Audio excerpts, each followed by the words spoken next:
It's Bia, your favorite sustainable fashion, ethical fashion content creator and educator, both here on YouTube and on TikTok. Welcome back if you're returning, and hello and welcome if you're new. If you want to see more content by me, you should hit the subscribe button because I make fun content and try to make my channel a fun place for everyone. I know I've been MIA for a week. I was sick and in pain and I had a headache and I still have a headache. And it is currently very, very warm outside and the air quality is very high. Very, very bad. And here in Pennsylvania. So Canada, please stop being on fire for many reasons. And also because I want to go outside. But anyway, I'm back with another video for you all. And in this week's video, we are gonna make a DIY tutorial. And you might be thinking, Bia, what are we making? I think you've DIY tutorialed out. You've made everything there is to DIY. Well, no, I haven't, because there's plenty more things to DIY and I'm always discovering new things. Hence why I have an Etsy shop that you should go support me on. Link in the link tree. Anyway, in today's video, we are gonna make a fabric headband and I'm gonna show you how. So let's get right on into it. Okay, everyone. As you can tell, I'm now standing here at my cutting table. This is where I cut all the fabric for all of my sewing-based DIYs. Obviously, for this project, you're going to need fabric and something to cut it with. For me personally, I'm choosing to use this pink rotary cutter, but you can also use fabric scissors. If you are going to use a rotary cutter like I have, make sure you have some kind of rubber cutting mat, like the one that you guys can see here. For fabric, whatever fabric you would like to make this up is up to you. I'm using this blue, purple, greenish splatter fabric that I purchased from Michael's. It was about $7 a yard. When you purchase fabric, I would recommend purchasing 1.5 yards like I do, because you don't really need a full yard for this, but if you purchase a full yard, it still gives you room to have backup fabric in case you mess up, or to have backup fabric for future projects. There isn't even any required measurements or dimensions for this headband, which is why it's so easy. And another thing that you can do is you can trim your yard. A full yard does not fit on my cutting table, so personally I trim it down to be this sliver. Now, the first thing we're going to start by doing is obviously make sure you have the fabric cut so you can work with. I did this off camera. You guys can obviously still see that some of this fabric hangs off. So now I'm going to cut it. All you need to do is cut a simple rectangle for this.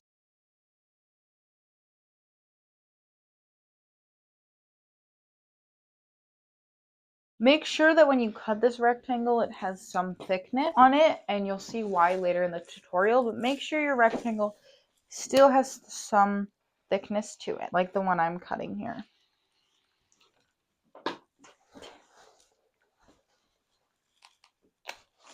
Ta-da! Now you can see that we have the rectangular square / long strip of fabric.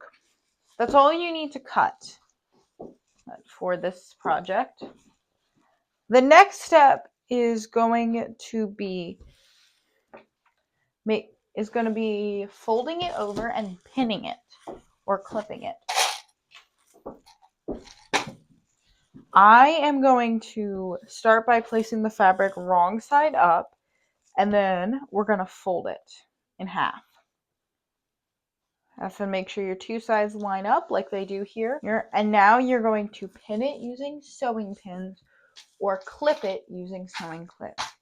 Personally, for this project, either will work, but I prefer to use clips. I'm going to put this in 2x speed now because this will take some time.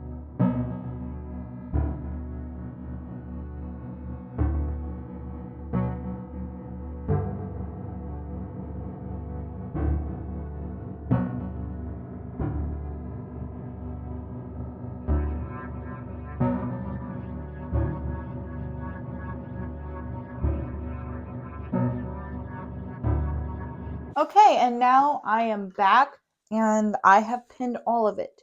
But I came back to tell you guys something. You can see that I prefer to have my pins spaced out. How much you prefer to pin or clip yours is a personal decision. I prefer mine to have mine a little bit more spaced out, as that simply means that there's less pins to use and less pins to account for when we're sewing. But truly, that is up to you. And you can also choose to pin down the bottom. You'll see why I am not when we get to the part where we are sewing it. But all of that is a personal decision based on how easy you want this project to be. I try to make these tutorials so that you can make these projects in the easiest way, which is usually the closest way that I do it. But now that we have our fabric cut, folded, and pinned, our next step is going to be ironing it. This is an optional step. You don't have to iron it. I will be back once this iron heats up. Okay, everyone, I'm back. And we're still here at the cutting station, but we now have this wool pad because I'm going to iron the fabric. Once again, remember, ironing is an optional choice in this. But for me, there's two reasons I iron this. One, personally, I choose to because there's a lot of bends, a lot of wrinkles, a lot of folds, a lot of that sort of stuff in the fabric. And I like to get that out before we sew. That way it doesn't sew down into it. And the other reason is that it merges the two sides of the fabric together so that it is a lot easier for us to sew it. And we don't really need to very heavily rely on pins and clips to keep the fabric down while we sew. Oh, so now let us get right into ironing.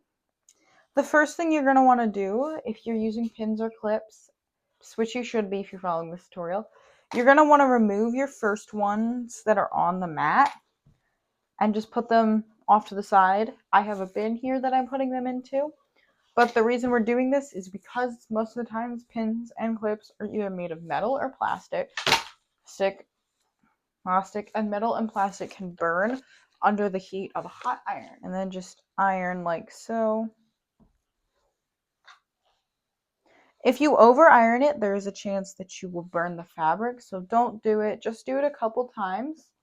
For me, this is a quilting fabric, so this is a more lightweight fabric.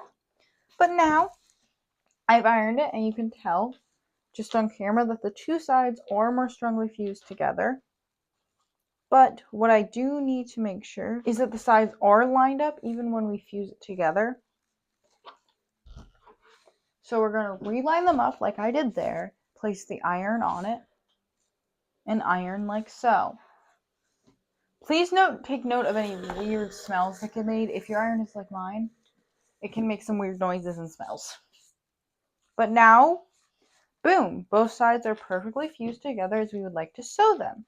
So there's no need for us to put the pins or clips back on, and we just move on to the next side. Rinse and repeat what you did, like so, until you have reached the end of your fabric. And I'm going to speed this next section up.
Okay, everyone, I'm back. Obviously, I am going to let this fabric cool a bit as the iron made it quite hard for me to touch.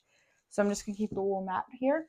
But now that we've finished ironing, we get to go on to the next step, which is the fun part. That's the part where we actually get to sew it.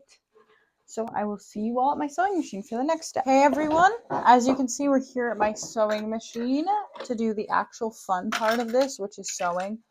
Even though anybody who sews actively knows that most of sewing is just cutting and ironing and measuring, and it's not actually sewing. That's about 5% of it. But now we get to do the actual fun part, which is sewing. Make sure you turn on your sewing machine and that you have a normal foot.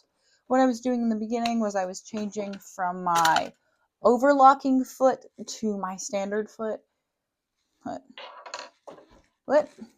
I personally use a Brother CS 7000X, but most of this will work the same for any sewing machine.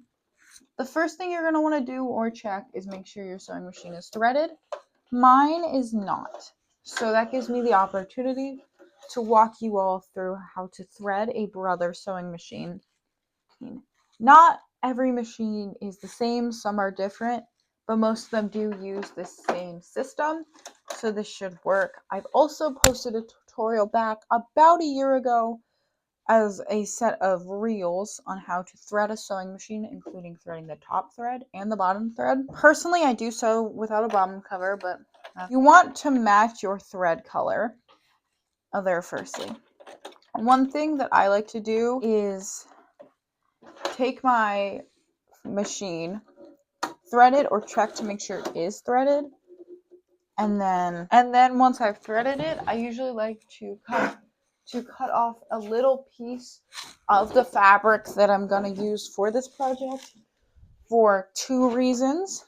If you're going to do this, I would recommend just simply cutting a small square of the same fabric for a couple of reasons. One, to make sure your machine is threaded right,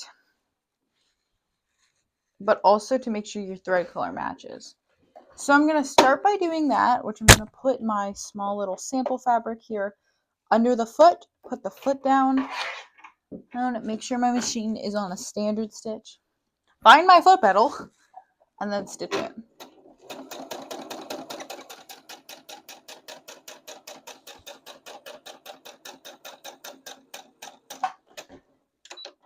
I'm going to put my needle up, foot up, pull this, snip it with my little thread scissors, thread snippers, and you can tell the machine is threaded right, but this white thread is not the right color for this fabric, for this project, because it shows up, and I personally do not want visible stitching on my machine. So what I'm going to do is I'm apparently going to break the thread. So what I'm going to do is I'm going to unthread my machine, take this white and put it to the side, and then grab one of my black bobbins that I have pre-threaded here. Well, the first thing I'm going to do is I'm going to remove my bobbin, and then I'm going to thread the bobbin thread back onto the wheel, because bobbins are expensive for some reason. And then I'm going to take this black bobbin I have, I'm going to snip off this extra thread, and I'm going to put it in there. I'm going to thread the black bobbin, and I'm going to go get some black thread from my thread store, so it's off camera. Personally, I am going to use this dual duty XP all-purpose black thread. This can be found at any craft store. Personally, I pick my thread up at Michael's. Unless I need specialty thread, then I purchase from Fabric Wholesale online. But now I'm going to thread the machine, which I go boom, boom, boom, boom, wrap around my finger, boom, pull and snip it, because that's easier to get in the hole. And I actually didn't do a clean snip, so pull and snip it. One thing that I like to do when I thread my machine is I like to put the foot down. Put that through, get that through, grab it. Boom. And now we're going to do another test stitch to once again make sure the machine is threaded correctly, but we're also doing it to see how the black thread color matches.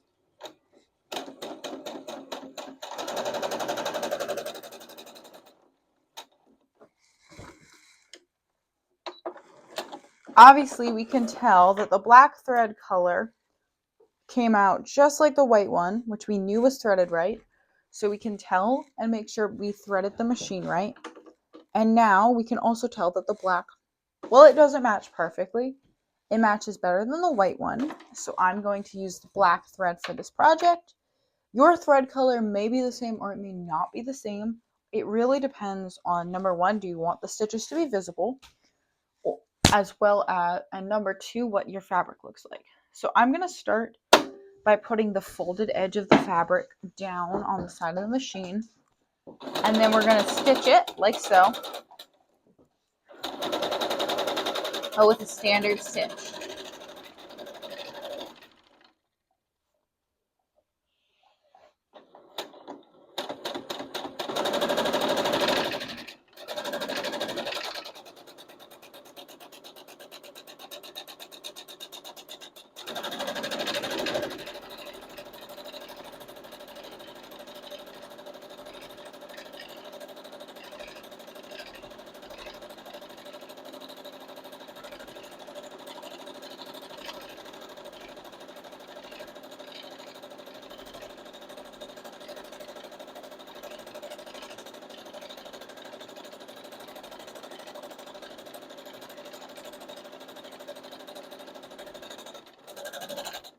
And now, once we get to the end, you can choose to do the bottom. Personally, I don't do that, so I'm going to back stitch up it just a little bit of the way. And boom, I just back stitch a little bit at the end to make sure that doesn't pluffer and come off. Now, you can put the foot up and you can put your needle up and then the foot up and then trim it. If you have a 7000X, I don't know of any other sewing machines that have this, you will very likely have a button to put the needle up and put the needle down. I would recommend utilizing that instead of using the hand cranklets back here if you have access to it. Now we get to do the non-folded side. And for that, you have two options. One is an option that I'm only going to discuss, and the other one is the option that I'm personally going to take and tell you guys about. That is, I am personally going to choose to do two stitches. One is an overlocking stitch and one is a standard stitch. If you choose to do an overlocking stitch, make sure you have an overlocking foot. If you choose to do the overlocking stitch as your main stitch on this side, you can skip past what I'm about to do next and go to the end of the tutorial. So we're gonna just do what we did on the other side. For me personally, my two sides are usually not super even for these fabric projects. If you would like to make it super easy, even go ahead. Mine are usually not. That's a personal choice. For this specific one, I do have a very large size difference towards the middle that I'm going to trim. The other side, I don't think you need to see me sew this side, so I am going to go into two times.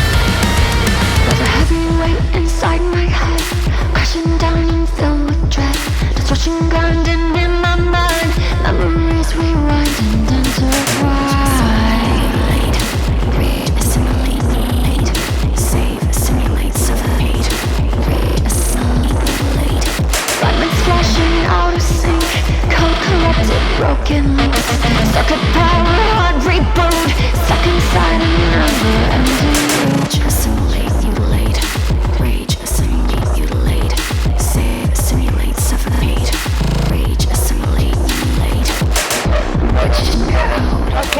I'm back from that little sped up montage of me sewing the other side to tell you something very important when you sew this side. Do not backstitch it. Do not backstitch this side, and you'll see why in a couple minutes. But once you have finished sewing your side and you did not backstitch it, put your needle up, pop the foot up, pull it and trim it. And now would be a really good time to look for any loose threads. My tension is a little bit too high for this project, but this is a project where if you have too high tension, it doesn't really matter because it actually creates this really cool scallopy effect on the edges that I like because it gives some more character to the project, to the headband. At this point, you should probably look for some threads and snip them because that's what I always do. And there we are. We've snipped off and we have no loose hanging threads on this. And you've actually completed it, unless you would like to use a serging stitch. This is a step that is completely optional. That for this specific headband, due to the scalloping effect, I will not be using a serging stitch. So boom, you have completed your fabric headband. I will be back with you guys to do the wrap up and the outro at my desk. Okay, obviously I have the headband on. These fabric headbands are really versatile because one, you can wear them the way they're intended to be worn as a headband like I am right now, or you can also wear them as a necktie. I often wear them as a necktie or something like that, an ascot tie. But firstly, if you made the headband with me, or you made a similar one, please feel free to share with me your creations on any of my social medias, which are found in the description down below, or in the comments. That not only helps boost this video in the algorithm and boost my engagement, it lets me see the amazing creations that you beautiful humans make. I cannot wait to see what you guys make. So please share them with me. Any way to contact me is found in the description. Firstly, I want to say that if you made these headbands with me, I hope you enjoyed making them. Also, I hope you enjoyed watching this video no matter what you did in the background, or if you just simply watched this video as your main activity. I hope you enjoyed this video. I hope it brought a little bit of joy to your day, as that's what I try to do with all my content. Because I enjoy making these videos a whole bunch. I hope you enjoy watching them a whole bunch. If you would like to find me on other social medias, I have a Instagram and a TikTok, both of which can be found via their individual links in my link tree down below. I also have a very inactive Substack where I run Dia's Book Club, where I talk about political and feminist literature, as well as just write articles, some of which have videos that they're associated with on my channel. All of my articles on Substack feature audio narration by myself for accessibility. Secondly, if you need this video in Espanol Francais, there are captions in both of those languages available. I cannot record demos. I cannot record versions of those videos in languages, but I have used Google Translate to make captions. And my last thing, if you like this video, please hit the like button. It does such incredible things for engagement, and it tells the YouTube algorithm that you like this content and you want to see more of it from me and all kinds of other creators on the app. If you didn't like the video, dislike it, I don't care. If you want to see more DIY videos, more commentary videos, all kinds of videos that talk about alternative fashion, sustainable fashion, all of that stuff, please hit the subscribe button. Also hit the subscribe button if you just want to see more of my lovely mug. That is it. I love you all, and I will see you in next week's video.